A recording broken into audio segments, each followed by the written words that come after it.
I was 12 when I was first exposed to narratives of addiction. I was watching 13 Reasons Why on Netflix. I hadn't read the book, and all of my friends were watching it too. The stories of addiction were jarring and brutal. Heroin, nicotine, alcohol, all shown as coping mechanisms as the teenage characters attempted to grapple with the traumatic storyline. Weeks later, my grandma gave me a box of notebooks. Inside, I found one full of letters, left there by accident with words I was never meant to read. The letters told the story of my grandfather's alcoholism. To this day, no one in my family knows that I know. Lyrical moments full of pain and begging, tear-stained and yellowed pages. In that moment, all of the pain I had witnessed on screen became a very real part of my life. Many people have experienced something like this as well. Addiction rates are increasing in the United States by 3.8% every year. And according to the CDC, 1 in 7 Americans ages 12 and older have experienced some form of substance disease.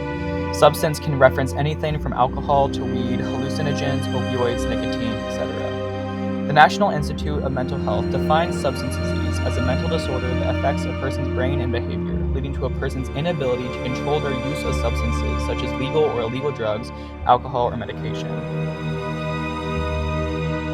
At 12, I had no knowledge of addiction, and I had no one to turn to about this. So like many other kids my age, I turned to the media to educate me about substance disease.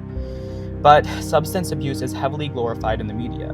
High school age characters engage in underage drinking, trying drugs for the first time, and addiction, highlighting the high and most times ignoring the low.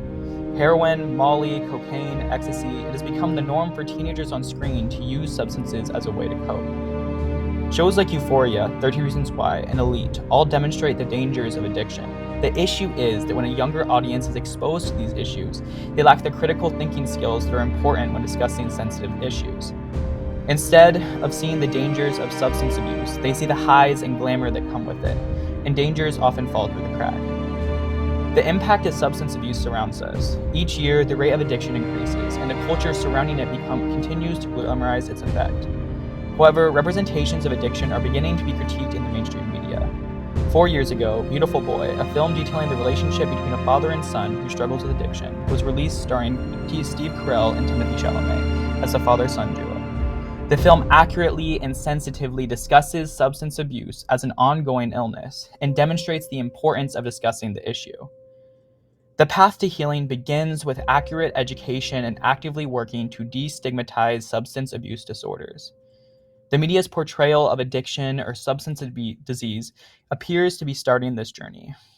Though the yellow letters in my grandmother's notebook will forever haunt me, they also have demonstrated resilience and the ability to heal.